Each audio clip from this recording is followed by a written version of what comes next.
आज का टॉपिक रहेगा आपका direct and inverse proportions. Part number 3 में एक्सरसाइज के क्वेश्चंस का डिस्कशन होगा। फर्स्ट प्रॉब्लम को यहाँ पे समझते हैं। If 4 workers can complete a task in 10 days, how long will it take 8 workers to complete the same task.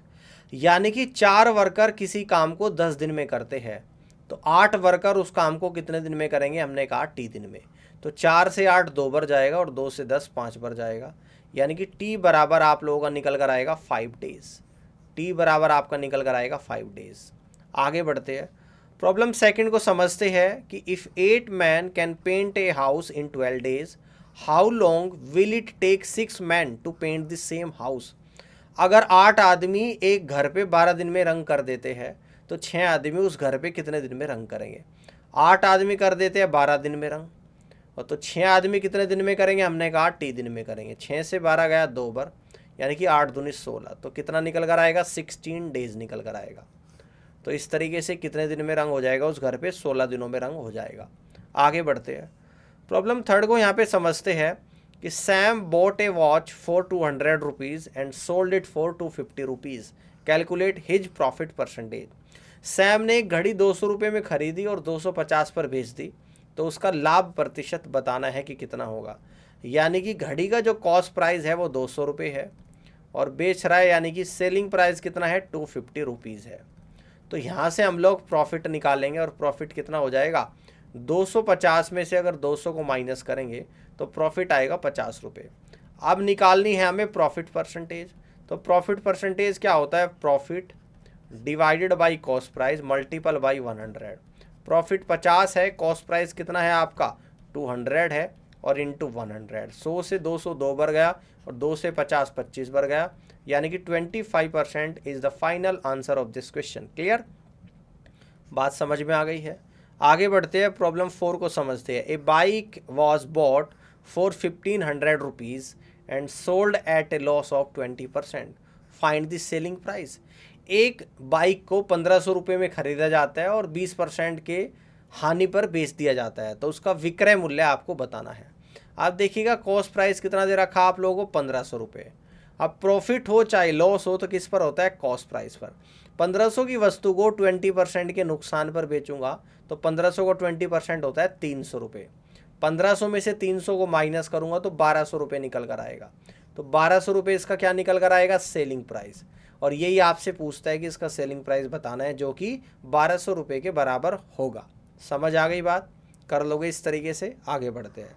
Problem 5 को समझते हैं। Business spent 8000 rupees on production and earn 12,000 rupees in revenue, calculate the profit percentage.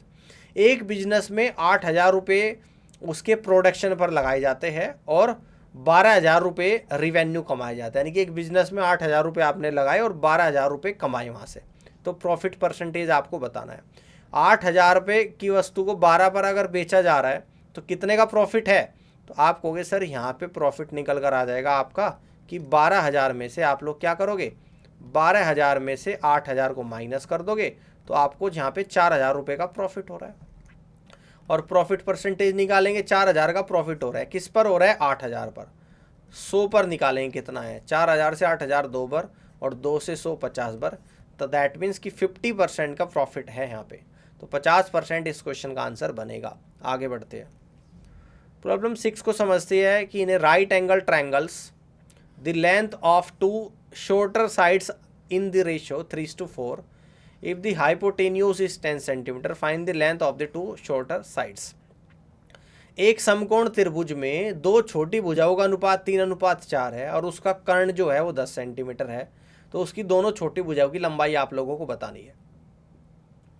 अब देखो, अगर right angle triangle की बात करें जिसका हाइपोटेन्यूज यानी कितना दे रखा? 10 सेंटीमीटर, और बाकी की छोटी 2 भुजा कौन कौन सी होगी? एक परपेंडिकुलर होगी और एक बेस होगा। उनका रेशियो कितना दे दिया? परपेंडिकुलर और बेस का रेशियो 3:4 दे दिया। अगर हाइपोटेन्यूज 10 है तो यानी कि राइट एंगल बनता है 3, 4 और 5 का, ठीक है ना।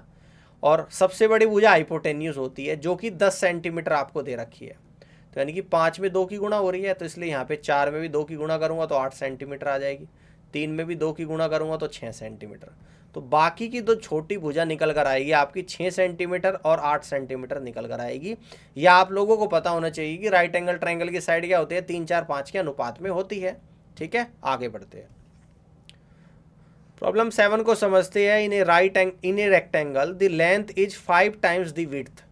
If the area of rectangle is 150 square units, find its dimension.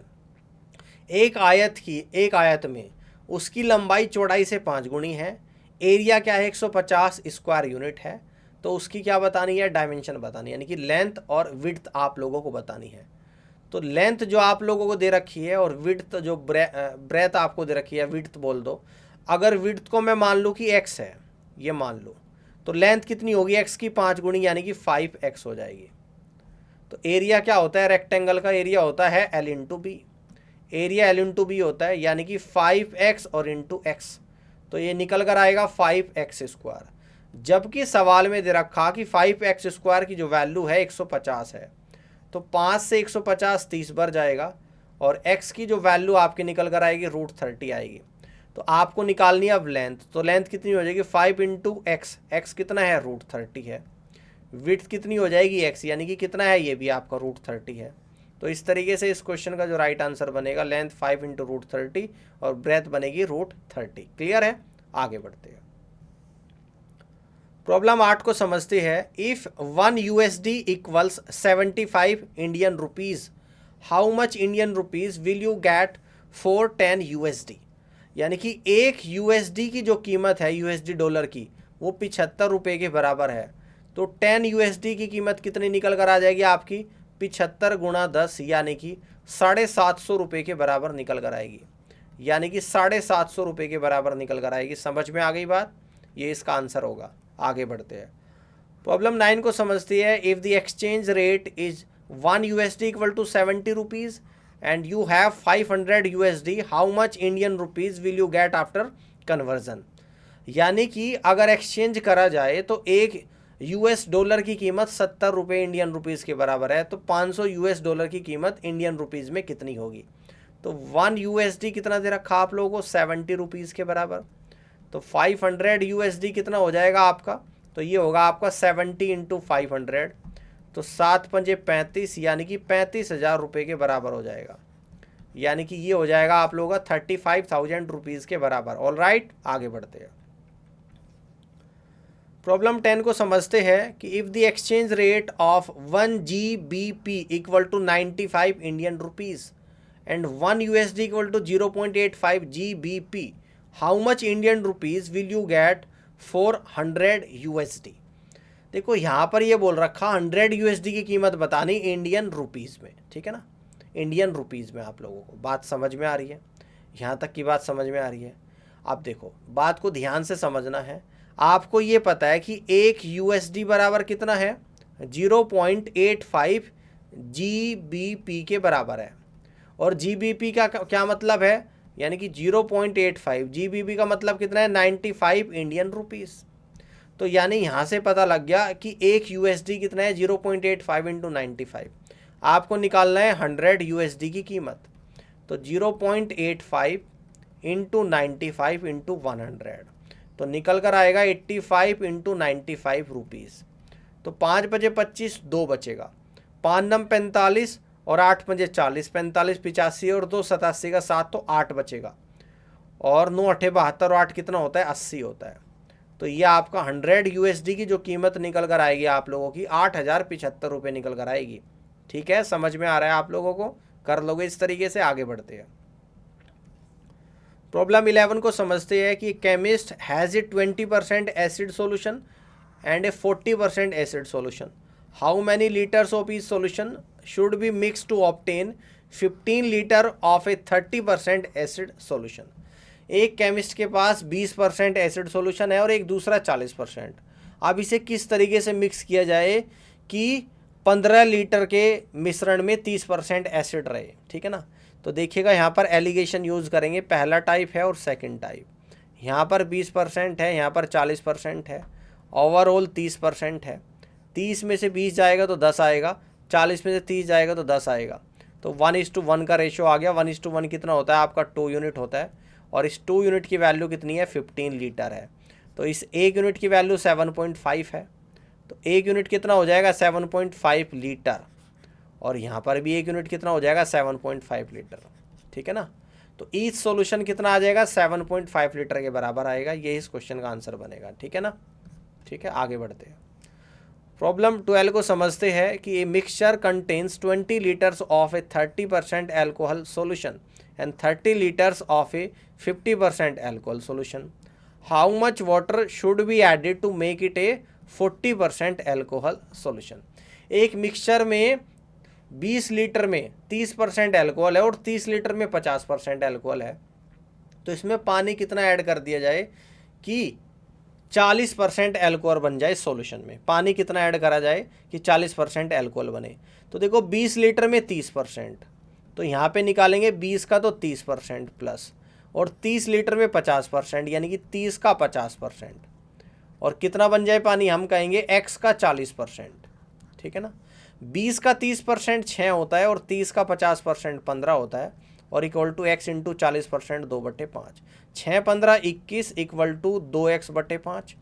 तो यानी कि 21 पंजे 105, तो x बराबर कितना आ गया 105/2 इक्वल टू 52.5 आपका निकल कर आ गया लीटर। 52.5 लीटर आप लोगों का निकल कर आ गया। आप देखो टोटल कितना था स्टार्टिंग में 20 और 30 50, आप 52.5 में से अगर 50 को माइनस करेंगे तो 2.5 लीटर आप लोगों का यहाँ पर आएगा। कितना आएगा 2.5 लीटर आएगा। समझ में आ रही है बात।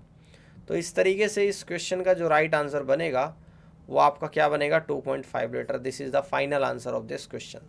आगे बढ़ते हैं। प्रॉब्लम 13 को समझते हैं।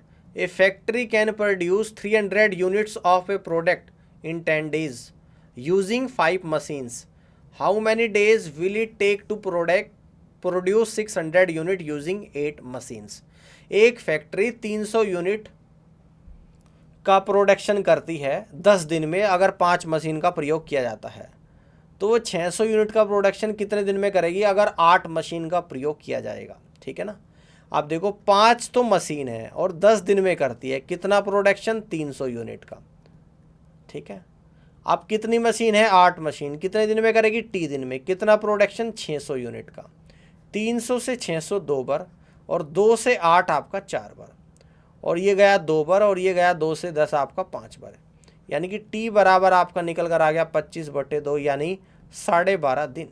तो इस तरीके से 12.5 days is the final answer of this question. Clear है, 12.5 दिन इस क्वेश्चन का राइट आंसर यहाँ पर बनेगा। समझ में आ रही है बात।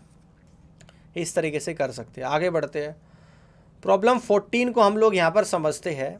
इन a quadrilateral the ratio of the lengths of 2 consecutive sides is 3:4 and the ratio of the lengths of the other 2 consecutive sides is 5:7. If the parameter of the quadrilateral is 76 cm, find its sides.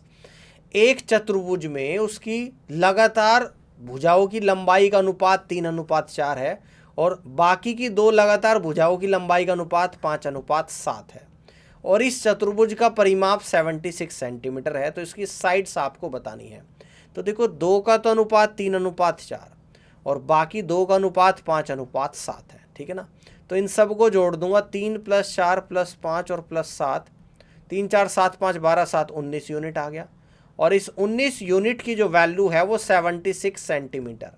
तो यहाँ से कहूँगा कि 1 unit की value क्या निकल कर आएगी, तो 76/19 सेंटीमीटर, तो 4 बार जाएगा यानी कि 4 सेंटीमीटर आपकी आ जाएगी, ठीक है ना, 4 सेंटीमीटर। तो इसकी साइड्स कितनी आएगी, एक है 3 यूनिट, 4 की मल्टीप्लाई करूँगा 3 चौक 12 सेंटीमीटर, यहाँ पर भी 4 की मल्टीप्लाई करूँगा 4 चौक 16 सेंटीमीटर, यहाँ पर भी 4 की मल्टीप्लाई करूँगा तो 20 सेंटीमीटर, और यहाँ पर भी 4 की मल्टीप्लाई करूँगा तो 28 centimetre.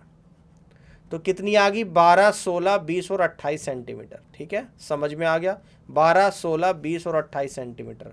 This is the final answer of this question. I hope कि आज का ये सेशन आपको पसंद आया होगा, और इस वीडियो को देखने के लिए आप सभी का बहुत बहुत धन्यवाद।